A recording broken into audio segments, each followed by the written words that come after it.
everyone, welcome back. Today I have another podcast episode for you. I have one finished object, which is unfortunately a fail at the moment, but we will talk about that later. I have two works in progress, and I have a new swatch to talk about for hopefully a new cast on very soon. So yeah, if you're new here, welcome. My name is Dakota. I'm 29 years old. I live in New Jersey currently, and I work as a dietitian in a hospital.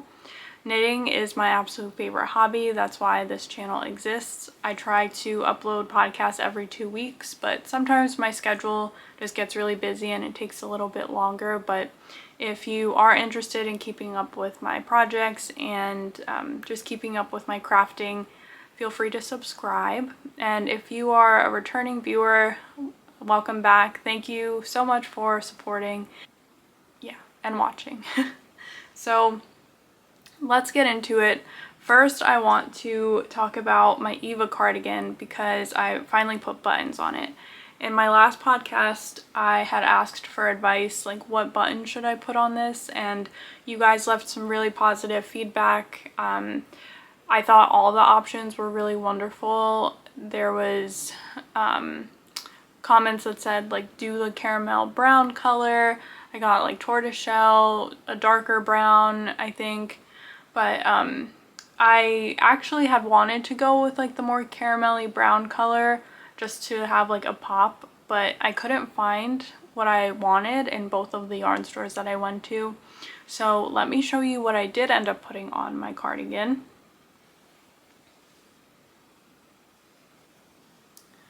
So this is my finished Evie cardigan. It's officially finished now that the buttons are on.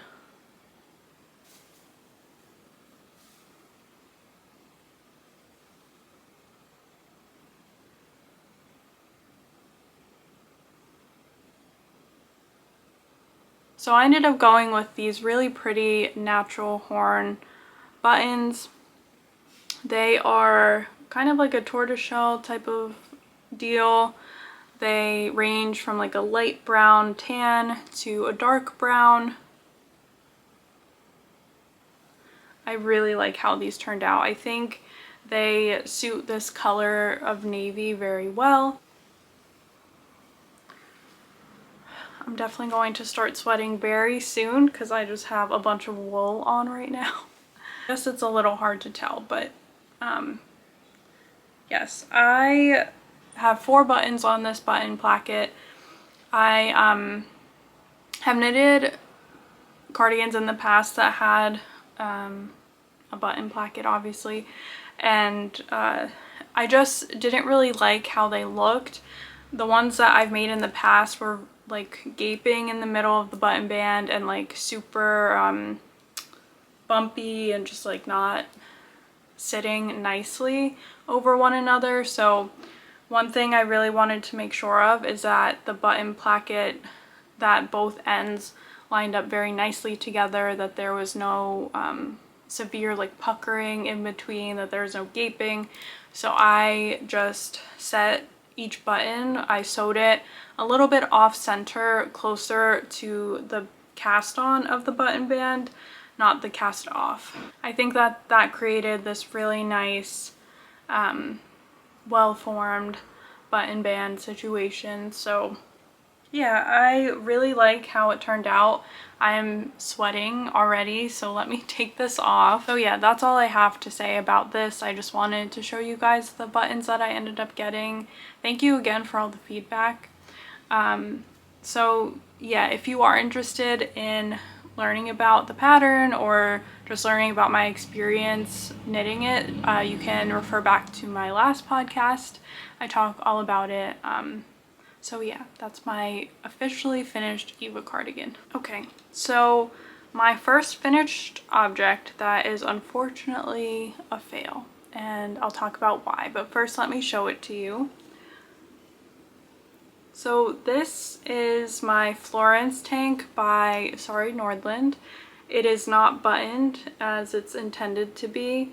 I'm unsure if I'm gonna end up getting buttons for it, and I might go back and try to fix this, but first let me tell you a little bit about the pattern.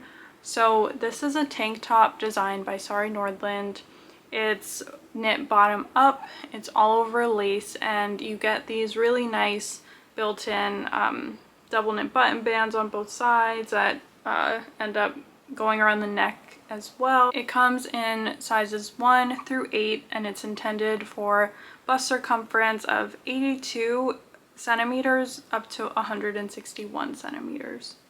I went with the size 2, which is kind of too small, but I'll get into that a little later. This pattern is knit with a DK weight yarn, and it's knit on 3.75 millimeter needles. The ribbing at the bottom is knit on 3.25 millimeter needles.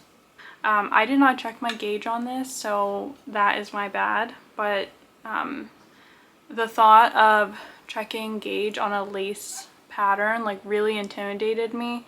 So yeah, I knit the size 2, and I knit mine using Juniper Moon Farms Summer Solstice, I believe, in the color Cumin. So from a glance, I think this looks beautiful. It's, like I said, all over lace. I think the lace looks really pretty. I can see the vision, but mine just did not turn out the way that I wanted it to. And I do think that has more to do with me and my knitting experience, with my preferences, and just my overall knowledge of knitting. First of all, I've never knit lace like this. I also have only ever knit one other bottom-up garment, and I did not like how it fit in the end. And now looking back, I think I know where my problem is, because the issue I had with that is very much the issue I have with this. So I'll talk about that in a bit. Overall, doing the body of this cardigan, when you're just knitting back and forth, you don't have to do any decreases or increases yet, or splitting of anything. I really enjoyed it. I thought it was great. The lace pattern was pretty easy to follow. I did have some mishaps here and there, but it wasn't anything too crazy. And I really did enjoy it. I had very high hopes as I was working back and forth on the body, and then I got to where you split off for the underarm. And that's where things kind of went a little bit chaotic, but not too bad.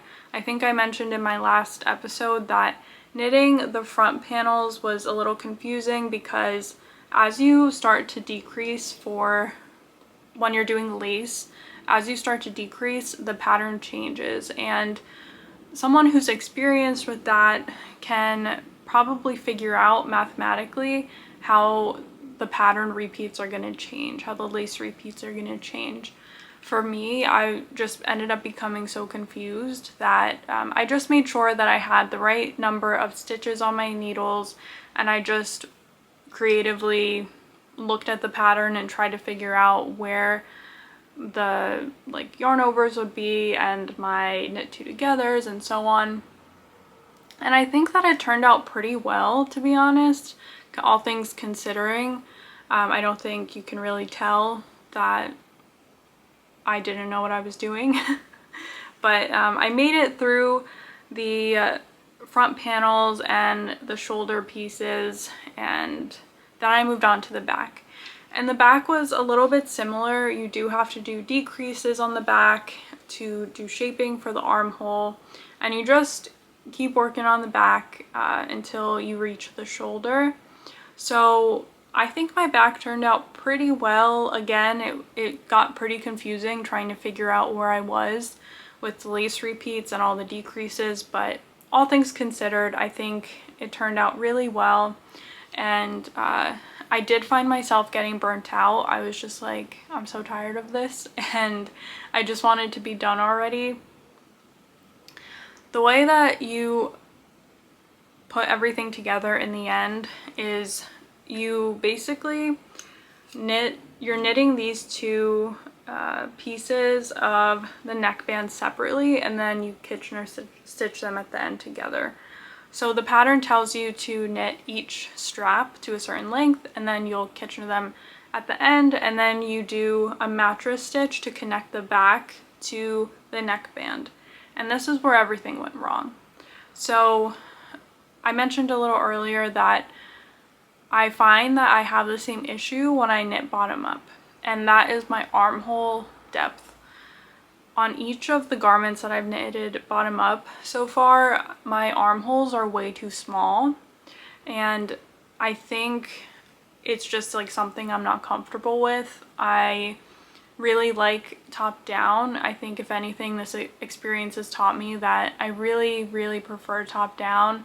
I don't think I'm gonna be knitting much bottom up, if at all, in the future, which is kind of sad because that takes away some pattern options, but it's just what I prefer at this point and what skill set I've developed and what I'm comfortable with. So yeah, what ended up happening here was I Kitchenered my straps together, which was fine. You know, I think my Kitchener is a little messy, but it's totally fine.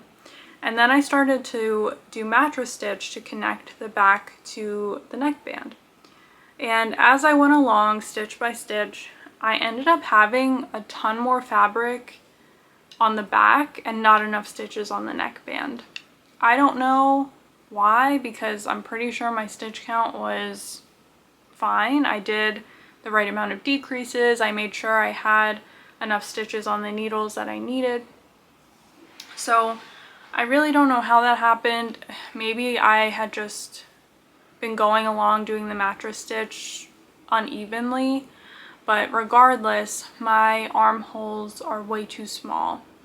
I have not blocked this yet, so there is a chance that if I block it, it might grow, but this is a cotton linen yarn and I just don't know how much these armholes are going to stretch for me. So I don't know, I have some options. I'm thinking I could undo the Kitchener and elongate the neckband, the straps, and that way I have more stitches available to mattress stitch all of the back stitches too. And in turn, that will lengthen my armholes as well. It will widen them, I mean. So that's one option, and I think that's a pretty good option. I don't have to go and like completely redo everything. So I think that is what I will end up doing. I'm gonna block it first and see what happens, and I should get some buttons for it. If anything, I can just give this to someone that it will fit, but hopefully you can see the vision. And I do think this is really cute. I do not think that this is a beginner friendly pattern at all. If you are a beginner and you want to try lace, no, don't do this one. There are probably other ones out there. But if you are a more experienced knitter or just want to give something like this a try and you're feeling adventurous, I think it's pretty good. There were some moments that I was confused and I didn't feel like there was tons of help, but obviously I managed through it and I was able to do it. I've never knit anything to this difficulty, in my opinion. I don't know if that's probably subjective, but in my opinion, I've never knit something so difficult. So yeah, we'll see. I definitely don't have it in me right now to go and fix this. Maybe after I block it and see how it looks, I might feel a little more motivated to go back and fix it. But yeah, it's like, I'm sad, but it also looks really nice. So I don't know. It's a little conflicting, but yeah, I've been knitting now for 2 years, I think, and not every pattern goes according to plan. Not every project ends up how you think it's gonna end up, and that's okay. It's okay to just sit on it and rethink things. I have some sweaters that I've made in the past that I actually would like to rip out and reuse the yarn. So just because it fails doesn't mean it has to stay that way. You can always reuse yarn for a different pattern. I actually had this yarn for like a year, so I don't know what else I would do with it. I do have some extra. That's why I'm thinking maybe I'll go back and redo the neckband, but yeah, that is my Florence tank and all of my mixed emotions about it. really like the yarn. I did really like this yarn, so I guess that's where I'll leave that.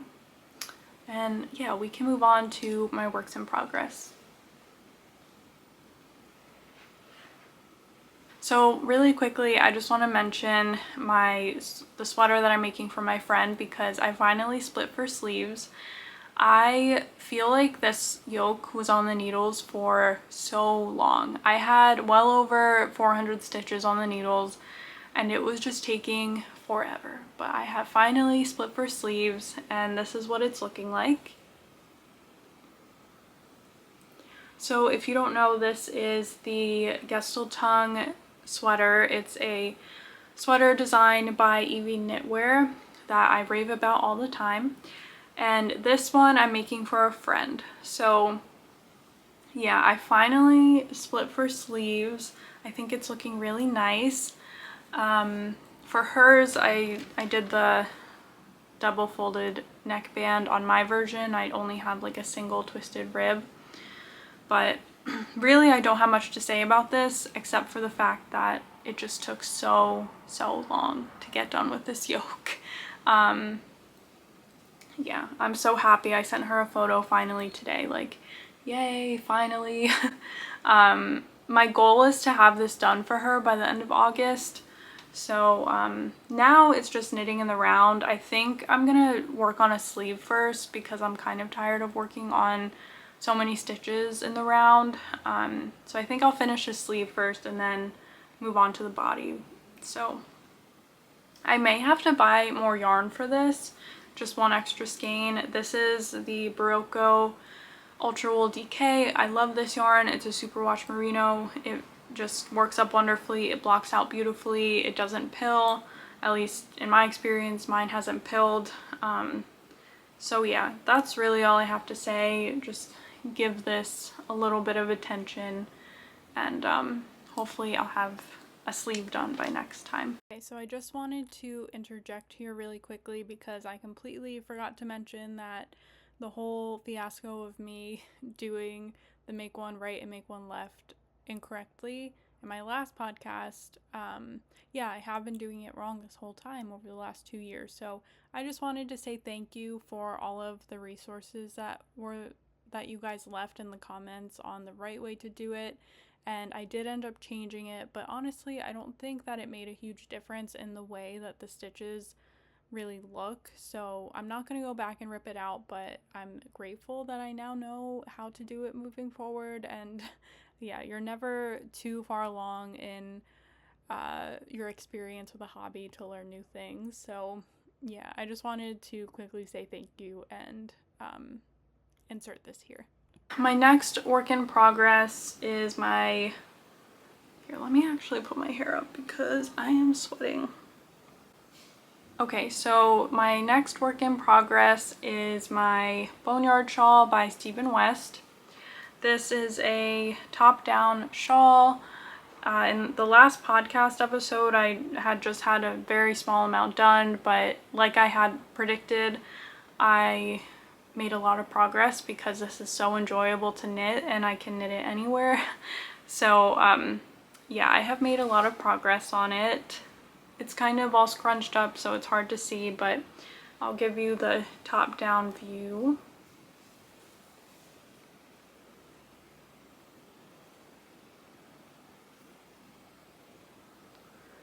There's a little bit of sheerness when I hold it up to the light, but really when it's against the skin or against other fabric, especially if I'm wearing it like double layered, it's not going to be see-through at all.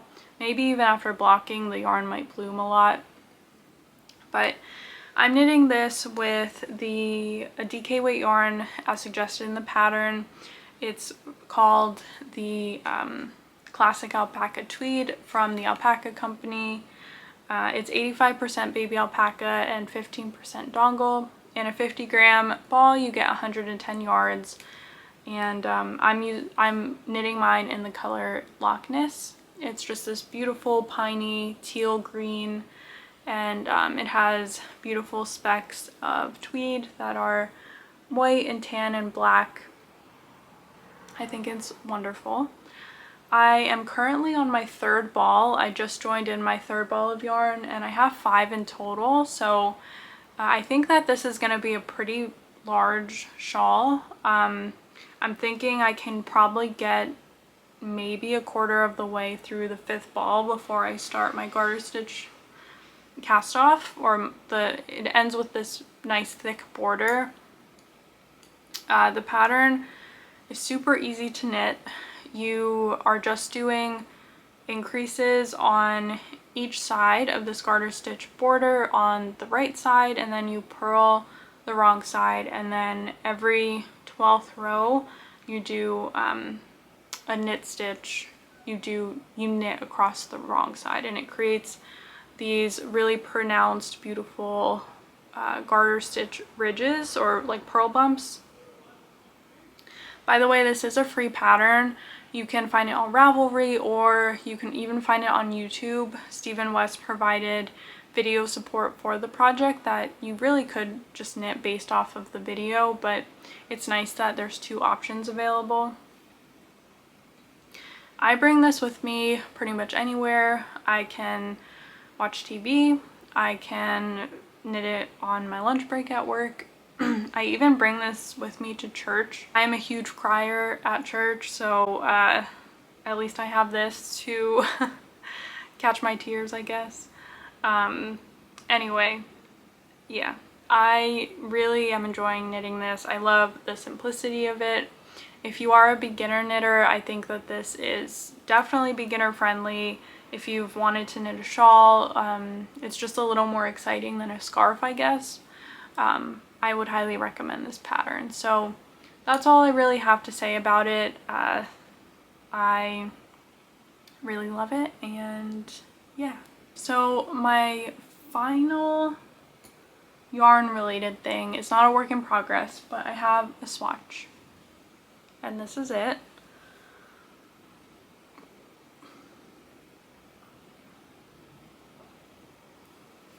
So this is a swatch for my zipper sweater. It's a pattern by Petite Knit. I have wanted to knit this for so long, but I just didn't want to jump the gun and commit to doing that big of a project that I wanted to turn out nicely before I developed enough skills to be able to knit it. And even still, there's some things in that pattern that I've never done before. I've never sewn down a zipper. I've never knit the type of collar that that pattern has, so I'm excited to learn new things, but I do feel like I'm ready to take on this project. So this is my swatch. The gauge for this pattern is 15 stitches by 24 rows. So my gauge, I hit 17 stitches by 24 rows. So my stitch gauge was slightly off, and I don't know how to feel about it. I could size up to a 5.5. I did this on a 5mm needle, and just holding it up, I really like how the fabric looks. It's not too drapey. It has nice stiffness to it that it just feels like the fabric has integrity. And I do like it. I did block this as well. Maybe I'll knit a 5.5mm swatch and just see how it compares, but I really like this swatch, and I'm just thinking like maybe I was planning on knitting the size small, and I still think that that would be appropriate for, I mean, only 2 stitches off. What do you guys think? Would you reevaluate? Would you size up in needles? I'm very curious, especially if you've knit this pattern before and if your stitch gauge was slightly off. I'm also thinking like this sweater is probably extremely heavy, so is that going to change the gauge at all? It probably will. I'm just trying to figure out if it's worth it to size up when I do really like this gauge or this fabric. I like how it looks. So I'm actually pretty new to knitting gauge swatches. I typically don't but I feel like at this point in my knitting journey, I have wasted my time a lot knitting garments that just didn't fit the way that I wanted them to, and that probably has to do with the gauge. So I want to take more time to knit gauge swatches. I I knit this up within an hour, so granted it is on 5mm needles, but yeah, it doesn't take much time at all to just do a gauge swatch. So, and I know that gauge swatches aren't like going to be 100% accurate all the time and telling of how the finished object will look, but I think it's a good start. It's a good starting point to jump off of. So let me know what you would do in this scenario. Do we like the 5mm fabric? Maybe I'll do a 5.5 just so we can look at it and compare. But yeah, this is the swatch for my zipper sweater. I am holding these two yarns together. So in my last podcast, I talked about this yarn, which I had bought for the zipper sweater, but it's a worsted weight yarn. So I needed another lace weight yarn to hold with it because the pattern calls for an Aran weight yarn. And I didn't want to use a mohair, so I ended up getting this yarn, which I ordered online, and to my surprise, they match pretty perfectly. I'm really happy with this. I was a little worried that this was going to be a lot darker, or like the tone of it was going to be totally off, but I think they match perfectly. The worsted weight yarn is by Nature Spun. It's in the color Stone. And then the lace weight yarn is Satin Scar and Alpaca. And this is just in the color, I don't have a color on this, but it says 3161 or 3181. It's just this nice neutral, cool tone-ish brown. So yeah.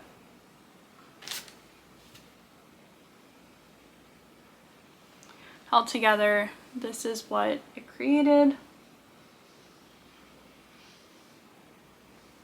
I really like it.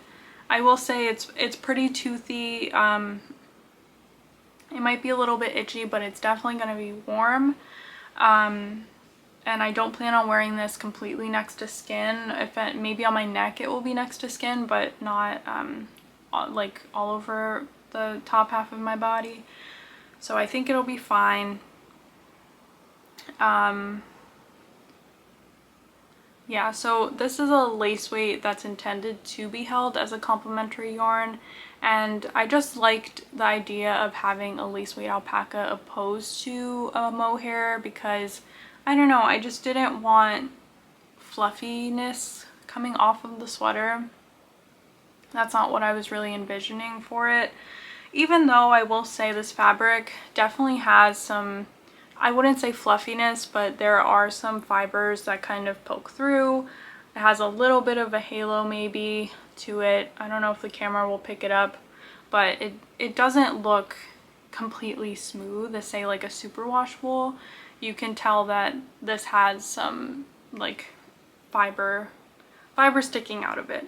So yeah, I'm actually considering doing a project vlog on the zipper sweater because I've anticipated it for so long. I think that would be really fun. I have no idea when that video would come out, but if you're interested in that, please let me know. I would love to hear your feedback down in the comments about doing something like that. It could be a series of videos or like just dedicated to the zipper sweater as I go through each part. Or it could be just one whole video where I do a whole like project vlog in one. That might end up being really long, I don't know, but let me know. I would love to hear your feedback. So yeah, I'm really excited about this. I would love to cast it on today, but I do think I should be responsible and knit a swatch with a 5.5. And yeah, we'll see how that turns out. So the last thing I wanted to mention before I go is some artwork that came in the mail. So if you're unfamiliar, there is a channel here on YouTube called Denim and Rain, and she's an artist as well as a knitter. She does a bunch of different things and she's super talented, so I just wanted to showcase some of her art that I purchased during her last pre-order. I still have to frame them, but I just want to show them anyway. So I ended up getting these two. The first one is this really pretty imagery of a cat, which I'm a cat person, looking into this field. It gives me very like farmhouse vibes, summer vibes. I love this. And then the second one I got was these sheep in a field. It looks like it's early morning. There is some fog, some early morning fog and dew. I love the windmill in the back and the tree details. So yeah, I just have to get some little frames for these. They're 5x5. I do kind of wish I got 3 of them. Now looking at the size and kind of envisioning how I'm going to set these up on the wall, I kind of wish I got 3, so maybe I'll have to go back and see if there's any others I can order. But yes, I adore this. It's so cute. If you have never heard of Denim and Rain, definitely go check her out. She makes a lot of custom stitch markers and art that you can order, which is awesome. That's all I have to share for today. I hope that you enjoyed this video. If so, please consider giving it a like and subscribing. And until next time, happy knitting. I hope to hear all of what you're knitting down in the comments, and I'll see you guys next time.